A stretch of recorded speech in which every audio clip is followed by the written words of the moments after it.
This week, we're continuing our look at Max Heindel's ancient and modern initiation as we read Chapter 2, the Brazen Altar and Laver. What does the Brazen Altar symbolize? What was the Laver, and how is it related to Atlantis? Then, an all-new Masonic Minute with illustrious brother Stephen L. Harrison. What if a brother was leader of a country and banned Freemasonry, and then brought it back, and then banned it again? This week, you'll hear all about it. We'll wrap it up with a December newsletter from 1934, written by none other than Manly P. Hall. In it, he discusses the threefold nature of consciousness and the kabbalistic ties to modern psychoanalysis and psychotherapy. Stay tuned.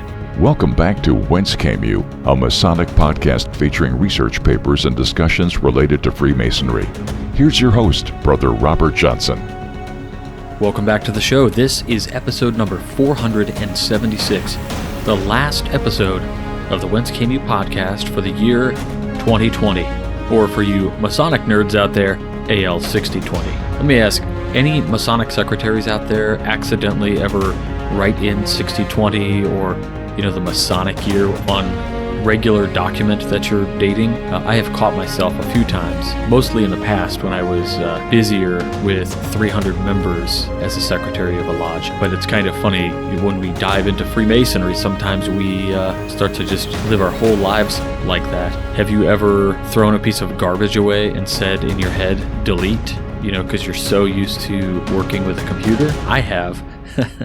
I don't know if that's sad or funny. Maybe both. As you heard in the top of the show, we've got a great one for you this week. I want to go ahead and thank our producers, our fellows, our contributors, and anybody else out there who is considering supporting this show. How do you support this show? Well, you head on over to wcypodcast.com. At the top, click on Support the Show, and you will see whether you want to do it on Patreon or on PayPal, ways to support the show. You can become a contributor, a fellow, a producer, or even a legacy partner, which allows you to work with me to direct an entire episode annually. My thanks goes out to anybody out there who did check out the Intellectual Linear Progression for their open enrollment. And just for logistical reasons I mentioned already, but I wanted to tell you once more so that you are aware. This is the last episode of the podcast, Whence Came You for 2020. The next podcast will air on January 10th. So you'll have a couple weeks with nothing on the WCY. Of course, Midnight Freemasons will still be up and running, and all of the other great things. So on the 27th, no episode. On the 3rd, no episode. Why? Well, that's just my 2 weeks off I take every year. I want to go ahead and just let you know that. But we'll be back with force coming 2021. Now, last week we began to read a text. The text was Ancient and Modern Initiation by Max Heindel. And we started with Part 1, the Tabernacle in the Wilderness, and Chapter 1 is what we read. Today, we are going to read Chapter 2, which continues the talk about the Tabernacle in the Wilderness. So, without any further delay, let's get into the next chapter. Chapter 2, Brazen Altar and Laver. The Brazen Altar was placed just inside the eastern gate, and it was used for the sacrifice of animals during the temple service. The idea of using bulls and goats as sacrifices seemed barbaric to the modern mind, and we cannot realize that they could have ever had any efficacy in that respect. The Bible does indeed hear out this view of the matter, for we are told repeatedly that God desires not sacrifice but a broken spirit and a contrite heart, and that He has no pleasure in sacrifices of blood. In view of this fact, it seems strange that sacrifices should ever have been commanded. But we must realize that no religion can elevate those whom it is designed to help if its teachings are too far above their intellectual or moral level. To appeal to a barbarian, religion must have certain barbaric traits. A religion of love could not have appealed to those people, therefore they were given a law which demanded an eye for an eye and a tooth for a tooth. There is not in the Old Testament any mention whatever of immortality, for these people could not have understood a heaven nor aspired to it. But they loved material possessions, and therefore they were told that if they did right, they and their seed should dwell in the land forever, that their cattle should be multiplied, etc. They loved material possessions, and they knew that the increases of the flock were due to the Lord's favor and given by Him for merit. Thus they were taught to do right in the hope of a reward in this present world. They were also deterred from wrongdoing by the swift punishment which was meted out to them in retribution for their sins. This was the only way to reach them.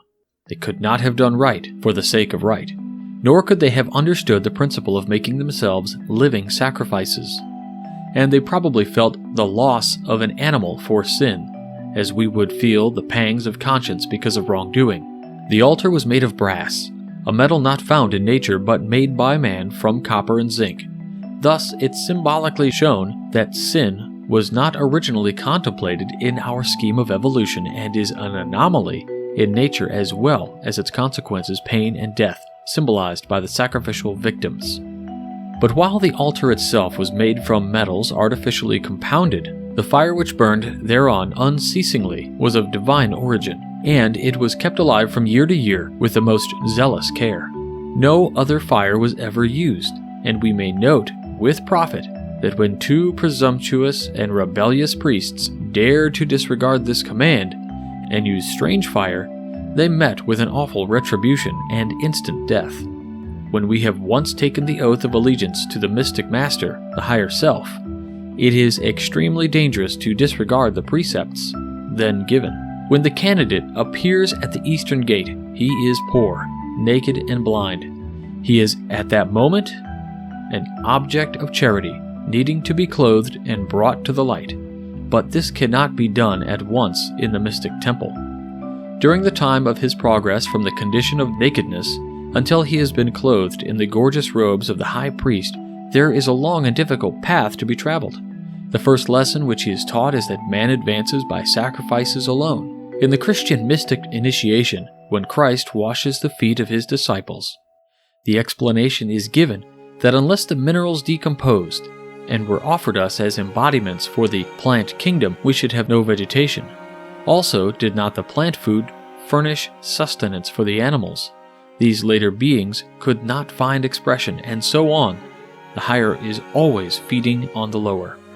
Therefore man has a duty to them, and so the Master washes the feet of his disciples, symbolically performing for them the menial service as a recognition of the fact that they have served him as stepping stones to something higher. Similarly, when the candidate is brought to the brazen altar, he learns the lesson that the animal is sacrificed for his sake, giving its body for food and its skin for clothing. Moreover, he sees the dense cloud of smoke hovering over the altar and perceives within it a light, but that light is too dim, too much enshrouded in smoke, to be of permanent guidance to him. His spiritual eyes are weak, however, and it would not do to expose them at once to the light of greater spiritual truths. We are told by the Apostle Paul that the tabernacle in the wilderness was a shadow of greater things to come. It may therefore be of interest and profit to see what is the meaning of this brazen altar, with its sacrifices and burning flesh, to the candidate who comes to the temple in modern times. In order that we may understand this mystery, we must first grasp the one great and absolutely essential idea which underlies all true mysticism, that these things are within and not without. Angelus Silesius says about the cross, quote, "Though Christ 1,000 times in Bethlehem be born, and not within thyself thy soul will be forlorn. The cross on Golgotha thou lookest to in vain, unless within thyself it be set up again." End quote. This idea must be applied to every symbol and phase of mystic experience. It is not the Christ without that saves, but the Christ within. The tabernacle was built at one time. It is clearly seen in the memory of nature when the interior sight has been developed to a sufficient degree. But no one is ever helped by the outward symbol. We must build the tabernacle within our own hearts and consciousness. We must live through as an actual inner experience the whole ritual of service there. We must become both the altar of sacrifice and the sacrificial animal lying upon it. We must become both the priest that slays the animal and the animal that is slain. Later we must learn to identify ourselves with the mystic laver, and we must learn to wash therein in spirit. Then we must enter behind the first veil, minister in the east room, and so on through the whole temple service till we become the greatest of all these ancient symbols, the Shekinah glory, or it will avail us nothing. In short, before the symbol of the tabernacle can really help us, we must transfer it from the wilderness of space to a home in our hearts, so that when we have become everything that the symbol is, we shall also have become that which it stands for spiritually. Let us then commence to build within ourselves the altar of sacrifice. First, that we may offer upon it our wrongdoings, and then expiate them in a crucible of remorse. This is done under the modern system of preparation for discipleship by an exercise performed in the evening and scientifically designed by the hierophants of the Western Mystery School for the advancement of the aspirant on the path which leads to our discipleship. Other schools have given a similar exercise, but this one differs in one particular point from all previous methods. After explaining the exercises, we shall also give the reason for this great and cardinal difference. This special method has such a far-reaching effect that it enables one to learn not only the lessons which one should ordinarily learn in this life, but also attain a development which otherwise could not be reached until future lives. After retiring for the night, the body is relaxed. This is very important, for when any part of the body is tense, the blood does not circulate unimpeded.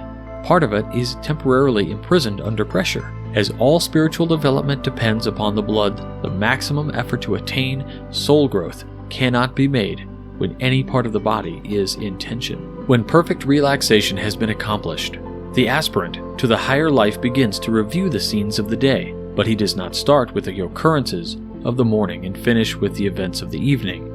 He views them in reverse order. First, the scenes of the evening, then the events of the afternoon, and lastly, the occurrences of the morning. The reason for this is that from the moment of birth, when the child draws its first complete breath, the air which is inspired into the lungs carries with it a picture of the outside world. And as the blood courses through the left ventricle of the heart, each scene of life is pictured upon a minute atom located there. Every breath brings with it new pictures.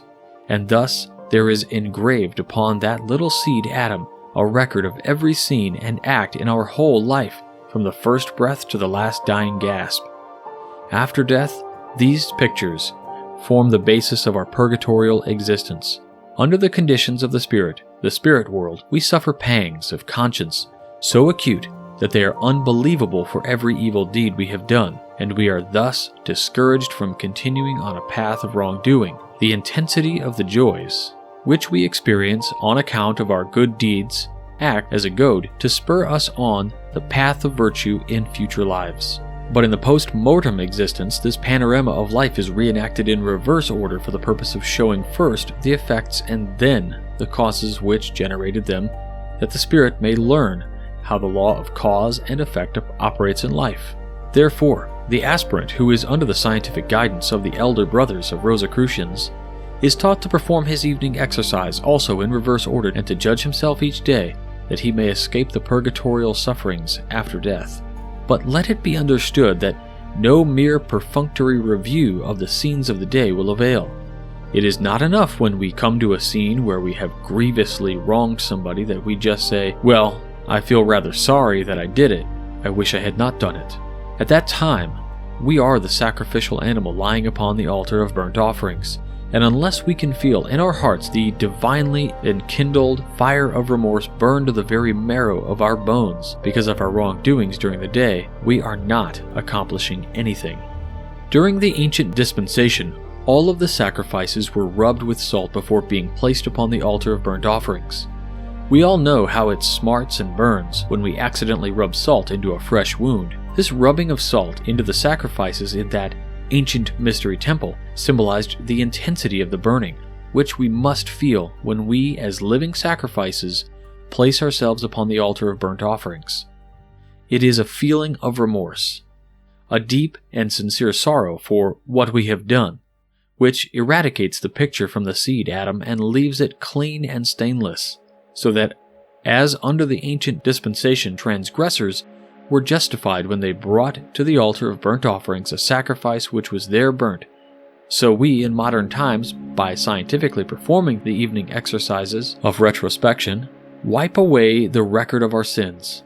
It is a foregone conclusion that we cannot continue evening after evening to perform this living sacrifice without becoming better in consequence and ceasing little by little to do the things for which we are forced to blame ourselves when we have retired for the night. Thus, in addition to cleansing us from our faults, this exercise elevates us to a higher level of spirituality than we could otherwise reach in the present life. It is also noteworthy that when anyone had committed a grievous crime and fled to the sanctuary, he found safety in the shadow of the altar of sacrifice, for there only the divinely enkindled fire could execute judgment. He escaped the hands of man by putting himself under the hand of God.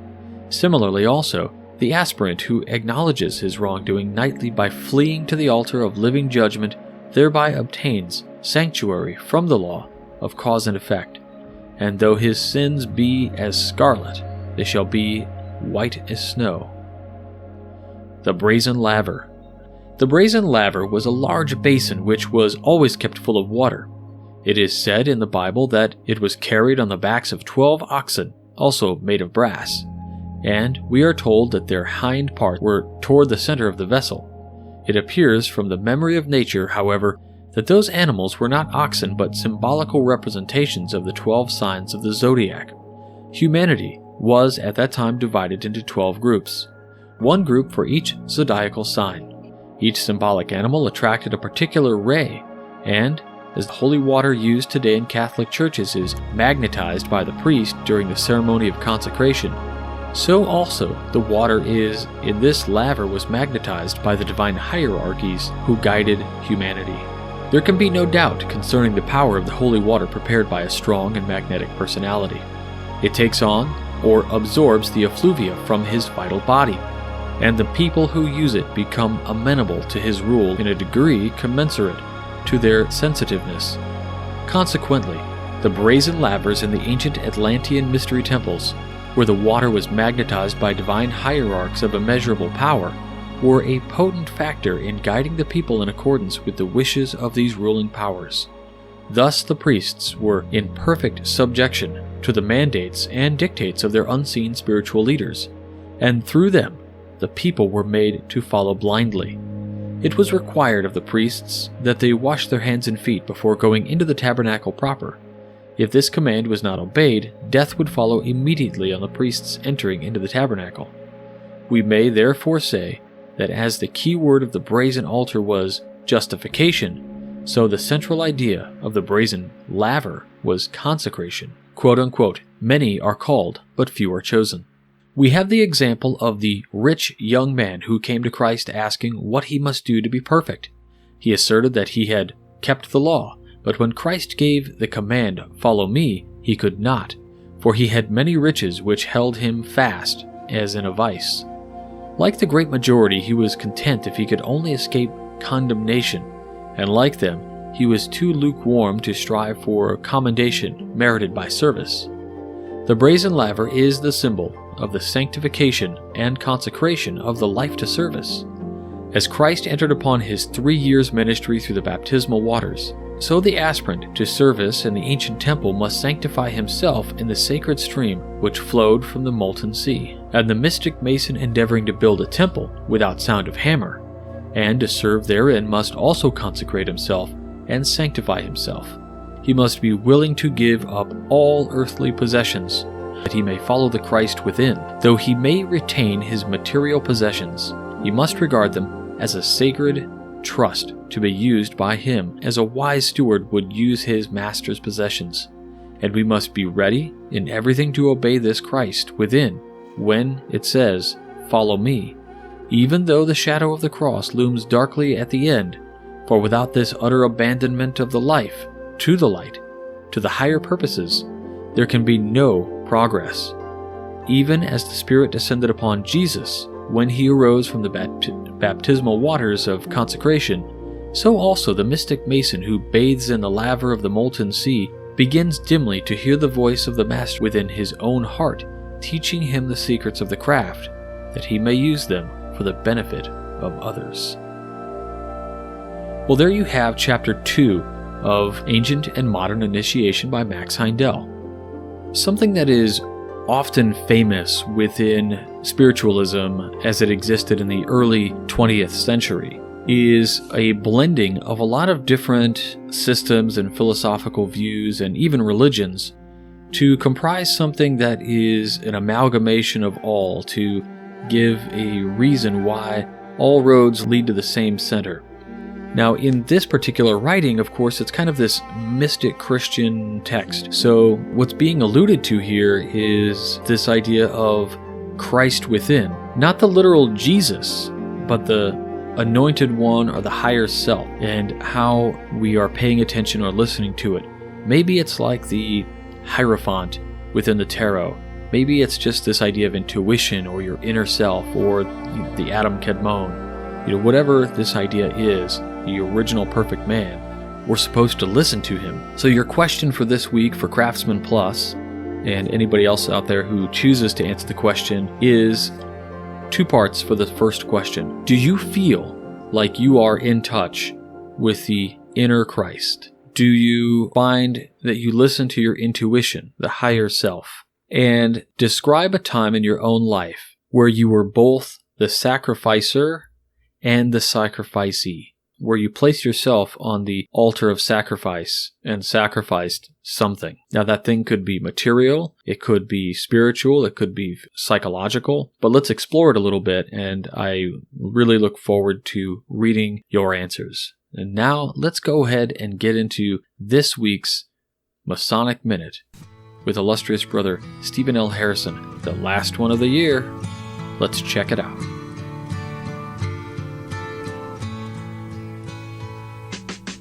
A man of many titles, Alexander Pavlovich, better known as Alexander I, served as Emperor of Russia beginning in 1801. During his term, he also became Grand Duke of Finland, King of Poland, and Grand Duke of Lithuania, positions which he held concurrently until his death. He was a busy guy. Although details of his initiation are sketchy, he was said to be a member of Canongate Kilwinning Lodge of Edinburgh, Scotland. There is no doubt, however, he was a member of the craft in Poland. Alexander was a generous donor to the Grand Orient of Poland, and in 1815 he attended a banquet which Polish Masons gave in his honor. Born in St. Petersburg, he was the grandson of Catherine the Great, who had reigned as empress for 34 years until her death in 1796. Alexander's father, Paul I, succeeded her. Paul's attempts to reel in the aristocracy and, at the same time, establish reforms and grant rights to the peasant class alienated many of his trusted advisors. Members of the nobility became increasingly wary of Paul's attempts to govern and developed a plot to overthrow him. On March 11, 1801, a group of soldiers, whom Paul had dismissed, cornered him in his bedroom at St. Michael's Castle and attempted to force him to abdicate. When Paul refused, they brutally murdered him. 23-year-old Alexander was in the castle at the time, and as the assassins left, instead of murdering him as well, confronted the new emperor with the warning, "It's time for you to grow up." Paul I had distrusted Freemasonry, and within a few years of becoming emperor, he banned the fraternity and all other secret societies. With Paul's death, the craft flourished under Alexander's reign.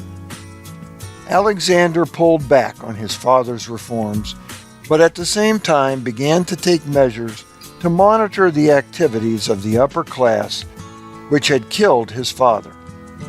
Eventually, like his father, his distrust of the Masons grew, and he also banned Freemasonry. A brother named Johann Baber, who later became Grand Master of Russia, spoke up for the craft and convinced Alexander to reverse the ban. For years after that, Freemasonry grew in Russia, with Brother Alexander as an enthusiastic participant. Once the crisis that brought him into office subsided, Alexander became more liberal in his views, again raising concerns among the aristocrats. A series of events over the years, including an attempt at kidnapping him, the murder of one of his agents, and rumblings of a revolutionary conspiracy, rekindled his concern. At the same time, his mental health began to deteriorate. He was reported to have become withdrawn and passive, showing signs of paranoia.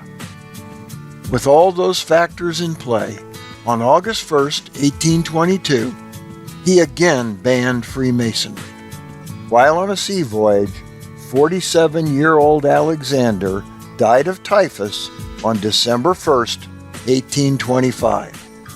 There are other reports of brothers in positions of power who have banned Freemasonry.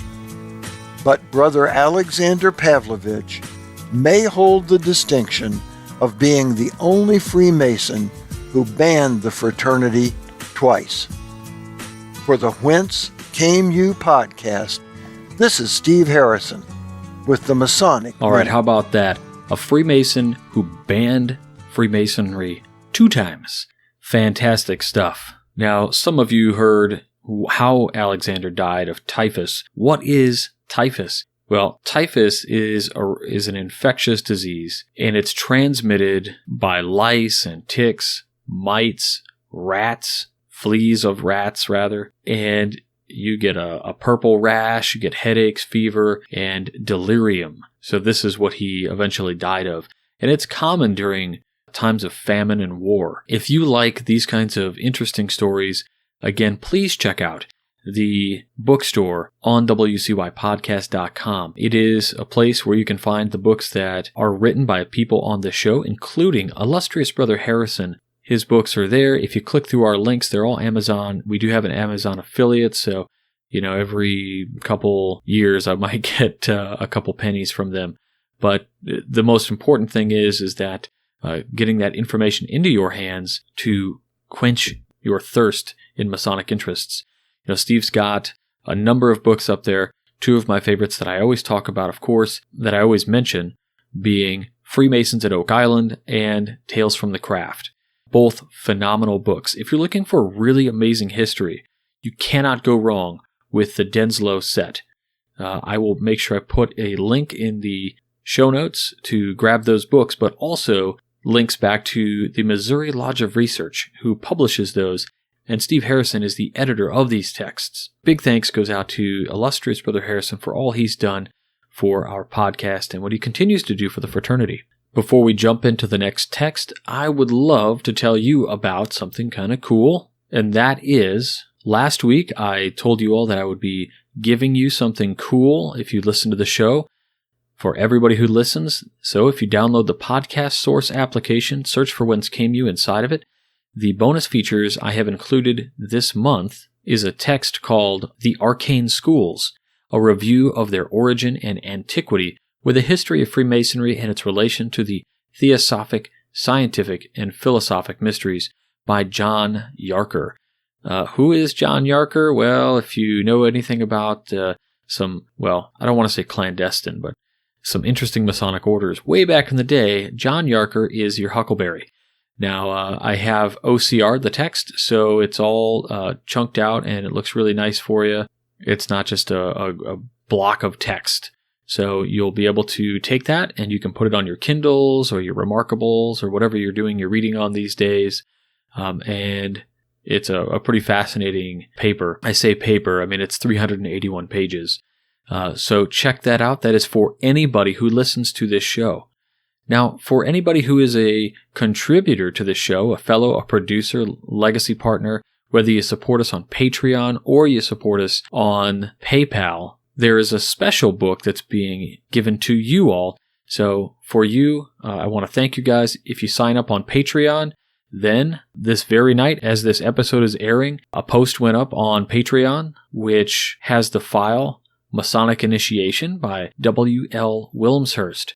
It is the original PDF. It's been cleaned up and, of course, OCR'd for you all. What does that mean? It means you can search. You can hit Control F on your computer and you can search, and the words are all in there, so you can actually find the words you're looking for in a particular section. Now, W.L. Wilmshurst's book is about 136 pages, not quite as long as Yarker's, but Masonic Initiation is a favorite of mine, and it is a favorite of many people. In fact, you know who really likes this book? Chuck Dunning really likes this book. You can ask him about it. But this book is being posted in the Patreon. It is being emailed to all of our PayPal subscribers. So if you support us on PayPal, then you're going to get an email from me, wcypodcast@gmail.com, that says, Happy Holidays. And when you open that up, there'll be an attachment. Masonic Initiation by Wilmshurst will be there for you. And in Patreon, it'll be as a post. And of course, I'm also going to post the file for download in the Craftsman Plus Facebook group. So wherever you are, we're making it real easy to get it. And just my gift to you guys, thank you so much for all of your assistance over the last year. It's what I can do to show my appreciation. So check that out at your earliest. Now, next up, we have from 1934, dated December 1st. It's the monthly letter that Manly P. Hall would write up and print and mail out. And so this comes from the Phoenix Press, Los Angeles, California. Again, December 1st, 1934. It's called A Monthly Letter. That is what they were all titled. And they are devoted to spiritual and philosophical problems by Manly P. Hall. No, he has not created the spiritual and philosophical problems. The letter is by Manly P. Hall. Sorry if that sounded funny to you. But here we go. Dear friend, in our last letter, we examined the subject of ethics in an effort to discover the nature of good. This month, we must seek that cause in man, which was defined in the ancients as the fountain of ever-flowing good. Psychology is the fourth department of philosophy and comprehends the entire field of what is now called mental phenomena. The word psychology actually means the voice, language, or science of the soul, but this original meaning is now, for the most part, disregarded, and a new definition has been formulated which limits psychology to the consideration and analysis of the mind and its reflexes. When a department of learning passes from a theoretical to a so-called practical state, it is said to cease to be an art and becomes a science. The modern psychologist, therefore, regards himself as a scientist rather than a philosopher. It is very questionable, however, whether psychology will ever be as useful as a science as it would be if it were perfected as a philosophy. The virtue of science lies in the intensity of its penetration. The virtue of philosophy lies in the breadth of its viewpoint. Mystical and metaphysical psychology was developed in India and Egypt and finds its most perfect expression in the transcendentalism of Plato and Proclus. After the decadence of classical learning, mystical psychology continued as an aspect of Christian metaphysics. During the Middle Ages, it dominated Christian viewpoints. This branch of learning was particularly cultivated by the medieval Rosicrucians. Among its ablest exponents were Paracelsus, Jacob Boehme, and Robert Flood. By the beginning of the 18th century, metaphysical speculations were declining in the face of scientific viewpoint. The physical universe was discovered. The ancients viewed the material world as impermanent and comparatively unimportant. They took the attitude that man's spiritual existence was eternal and his material existence only a matter of 3 or 4 years. Consequently, they wasted little time on man's temporal state. In the beginning of the 19th century, all this was changed. Man's spiritual perception was turned over to the tender keeping of a static theology, and his physical life became the sole object of so-called exact learning. This eclipse of mysticism produced an unbalanced viewpoint, which deprived a great part of humanity of the balanced concept of life. By the middle of the 19th century, metaphysical organizations began to appear. The memberships of these groups were largely made up of conscientious objectors revolting against the insufficiency of material science as a substitute for philosophy and mysticism. By the beginning of the 20th century, metaphysicians had become more or less a class apart. The majority of nominally educated and civilized people were hopelessly enmeshed in efficiency and prosperity complexes. Since the economic collapse of 1929, the interest in philosophy in all its branches has greatly increased, and before the end of the present century we may expect a renaissance of metaphysical psychology.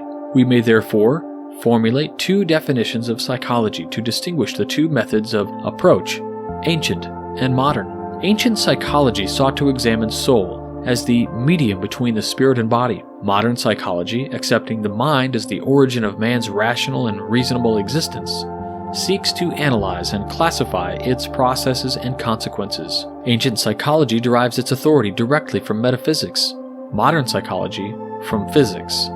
Mystical psychology may be outlined as follows. The universe in its three parts manifests the triune nature of that divine essence, from which all beings have their origin, by which they are sustained and into which they are finally merged. According to Aristotle, all intelligent men honor God after the number of three, by natural instinct. The three qualifications of the divine constitution are termed worlds, and together make up a macrocosm or universal wholeness. According to the Rosicrucians, the three parts of the world are as follows. 1. The imperial heaven, the eternal and unchanging spiritual essence, the source and support of all life. 2.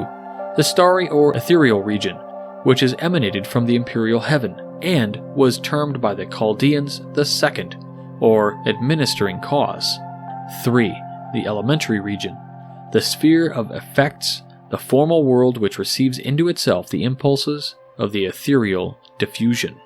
Robert Flood declares the number 3 to represent the imperial root, the square of this number, the 9, the ethereal diffusion, and the cube of 3, 27 the elementary essences. These numbers, if added together, 27 plus 9 plus 3 equal 39, which, if kabbalistically again added, equal 12. 12 represents the zodiac of celestial causes. The 1 and the 2 is again added, revealing Aristotle's divine root, the 3, and the cycle returns to its own source. The three regions or conditions of divinity, divine, ethereal, and elementary, are equivalent to the familiar terms spirit, soul, and body. Thus, soul corresponds to the ethereal diffusion, or sphere of secondary causes. As in the universe, so in man. The soul represents the medium binding man as a spiritual essence to man as a material body. The Platonists called the soul that general virtue which engenders and preserves all things, and in this definition Virgil also concurs. The alchemists referred to it as the bond of the elements. The spirit supports the soul, and the soul supports the body. The soul is always regarded as a vast organism containing within itself the source of all productiveness. Hermes infers this thought in his celebrated definition, quote, "The world, the soul, is the son of God, and the man is the son of the world."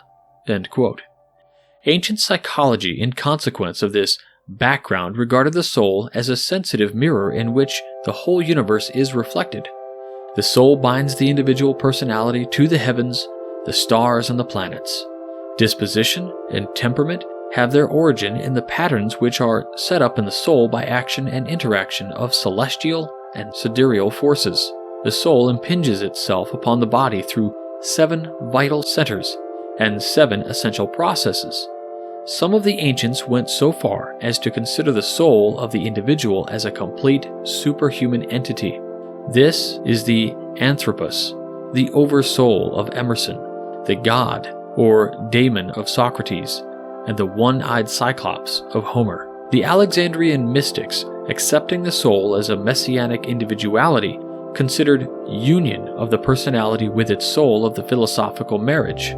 The same thought is contained in the Apocalypse of St. John, a writing undoubtedly inspired by Gnostic and Hermetic speculation. Here, the soul is referred to as the bridegroom, and again as the Lamb, the holy city, Jerusalem, which symbolizes the material body is lifted up by their regeneration to become the bride of the Lamb, or to be reunited forever with its own oversoul. Pythagoras represented the soul by the Ogdoad, or the number 8. According to him, it possessed 8 powers or attributes, of which 7 pertain to sense and cognition, and the 8th to generation or reproduction.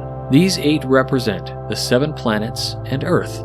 A secret is contained within this arrangement, for by it, the physical body of the man is viewed as the last or 8th extension of the soul. In the Mithraic rites of the Persians, the soul is represented by a ladder or 7 rungs, its upper end resting upon the spiritual nature and its lower end supported by the material world. The mental processes, which are now sole concern of psychology, were only one of the numerous manifestations of soul power in the ancient system of psychology. The soul was not only the origin of thought, but was the source of all manifestations of consciousness, from contemplation to imagination. The body itself, physically considered, was merely a mechanical instrument possessing neither perceptive nor reflective power. It is true that the body impulse, which motivates and enlightens it, originates in the soul. The experience which arises from action is recorded, not in the body, but in the soul itself. Evolution should therefore be regarded not as the growing of bodies or the unfoldment and development of bodies, but rather as soul growing up through bodies. It is the soul which knows and remembers. It is the soul which bestows wisdom upon the body out of experience. At death, the soul deserts the body, carrying away to its own essence all of the records of physical action. The purpose of ancient psychology was, therefore, to attempt by philosophical processes to distinguish the proper constitution of the soul itself, and to view it with the mind's eye in its separate aspects. The differentiation of the soul entity and its culture by philosophic discipline was the true and original field of psychology. Wise men, realizing that the flesh is weak and impermanent, invested as little as possible in the corporeal fabric. They sought rather to strengthen the soul's dominion over the body. They desired to so simplify bodily processes and mortal concerns that the soul had a maximum of freedom. Socrates believed that the unregenerate man, the soul, was mixed with the bodily principles. A Socratic illustration may be used. Considering the body as earth and the soul as water, the confusion of them results in mud or slime. Thus, the constitution of the unenlightened or uninitiated person was said to be murky or muddy. If, however, these elements are allowed to remain quiet for a certain length of time, they will separate. The mud and heavier particles will sink to the bottom, leaving the water upon the top completely clear.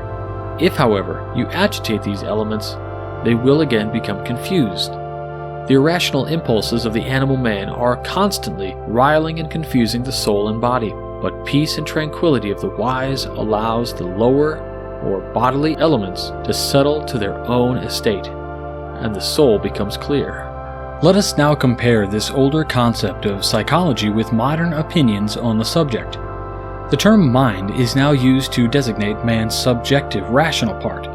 All processes, not admittedly physical, are presumed to be mental. The psychologist of the modern school does acknowledge a mental nature, not necessarily identical with the brain structure, nor resulting merely from the automatic activities of the brain. As to the exact nature of mind, definitions are hazy. In fact, modern psychology is better equipped to classify mental activities than it is to define the nature of the mind itself. Following the natural impulse described by Aristotle, the mind is psychologically considered as a threefold structure, even by the moderns. Where facts are lacking, opinions are usually numerous and contradictory. The several schools of modern psychology and psychological philosophy can scarcely be regarded as in agreement, and it would be almost impossible to find a common denominator for their conclusions. There is some agreement, however, upon the dimension of the mind into conscious, subconscious, and unconscious parts. Professor James of Harvard, probably the most famous psychologist of the modern school, was once asked for a definition of the subconscious mind. He declined to give a definition, on the ground that he had not yet discovered a satisfactory definition for the conscious mind. The opinion seems to be that the conscious mind is a term applicable to that department of mental process which is direct and evident. The surface of the intellect includes the field of phenomena in which the thoughts are consistent with evident facts and arise from adequate and evident causes. For example, Mr. A has a mental antipathy to Mr. B. Some time ago, Mr. B cheated Mr. A in business.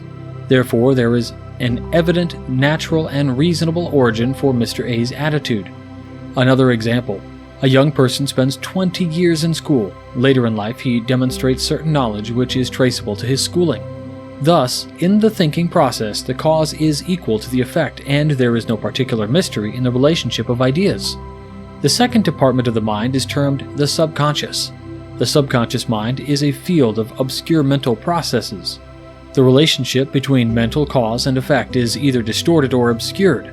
Psychology acknowledges that there must be a cause for every effect, but mental refraction of ideas may disarrange the process of mental patterns. The factor of intensity appears. Two persons respond to a similar thought with differing degrees of intensity, according to the chemistry of temperament. Mental complexes are scars in the subconscious mind.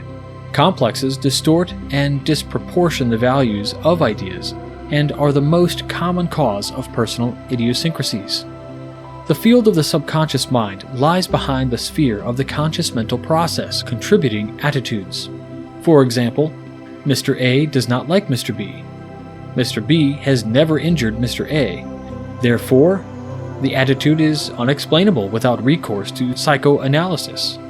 Or again, a person suffers throughout life from an inferiority complex which renders him incapable of normal social intercourse with others.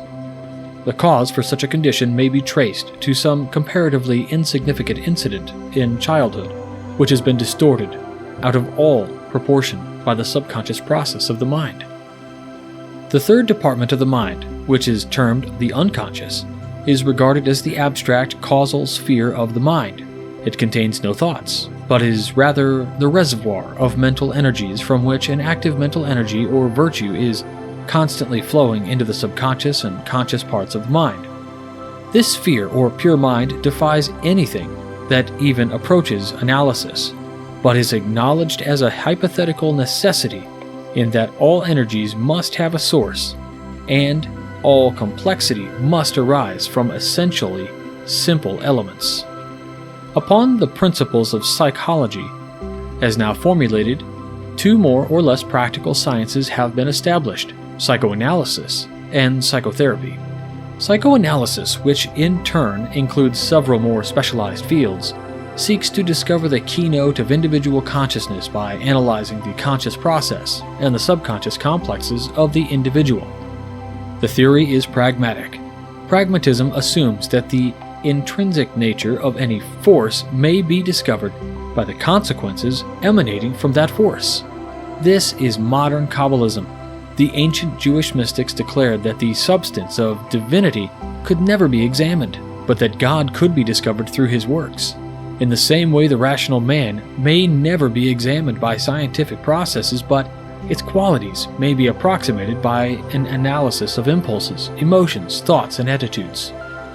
Human beings group themselves into two general classes: introverts and extroverts. In the extrovert, impulse and action are closely related, and inhibitions and complexes are few. With the introvert, repression is the dominant keynote. Repression is closely allied to complexes. The introvert is generally a victim of tangled and distorted impulses which have found no outlet or expression through the conscious and mental processes. Psychotherapy is based upon the evident and undeniable premise that disorders in the mental life are bound to produce disastrous physical reflexes. Grief will break down cell structure, anger will decrease vitality, worry will prevent the knitting of bones, and a life which is victimized by mental irascibilities is bound to be physically inefficient. Many diseases are at least perpetuated by wrong thinking. In nearly all forms of sickness, recovery is retarded by the psychological inhibitions. Normalcy of thinking is the virtue greatly to be desired. The average person is less able to diagnose his mental ailments than he is to diagnose physical infirmities, which may afflict him. We live with our own thoughts so long as that we grow accustomed to them, no matter how bad they may be. Psychotherapy seeks to extend the life of man and enlarge his sphere of usefulness by putting the mind in order and freeing the intellect of its biases. and its false viewpoints. Very truly yours, Manly P. Hall. Well, there you have this complex paper that dissects these threefold nature of the mind and, in my opinion, attempts to rationalize the mystical elements of the mind. It's almost an idea that's been defined and then redefined and then redefined again, and he's showing how this most recent definition of a mystical practice is actually psychotherapy, in a way, which is something that I find fascinating just on the basis that, I use tarot to assist me in reflecting on issues in my own life. If I pull the Tower card, and the Tower is supposed to represent a flash of intuition, or perhaps hearing, the intuitive voice of the higher man or something, how does that relate to what's going on in my own life? Have I had intuitions about certain things? So it's a process of breaking down doors and opening up other doors and closing some doors even. So very interesting. The second question I want to ask this week is, in all of Freemasonry, we seem to go through this conceptualization of an allegorical system, and then we have an epiphany later that says, oh, this can be applicable in my real life, and that's what we call, practical uses for Freemasonry. Brother Juan Sepulveda has a great course on this. And what I find fascinating is that we generally don't think about this kind of thing much deeper than, say, the working tools or what the lesson is teaching us for today. But if we're taking mystical concepts and we're doing the same thing with those practical, mystical lessons, like what could that be? So my question for you then is, what mystical practices have you heard of that could relate to some practical form or practical use today? That's it for this week. I want to thank you guys for joining me. As always, I want to thank you all for a wonderful year of the podcast. And we're spreading Masonic light into the future. I really just can't thank you all enough. So, with that, I'm going to let you go. And I will talk to you guys all next year. So until then, stay on the level. For Whence Came You, I'm Robert Johnson. Happy New Year. Happy holidays, and take care. You've been listening to Whence Came You, a Masonic podcast featuring research papers and discussions related to Freemasonry with your host, Brother Robert Johnson. Be sure to join us for our next edition.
WCY Media.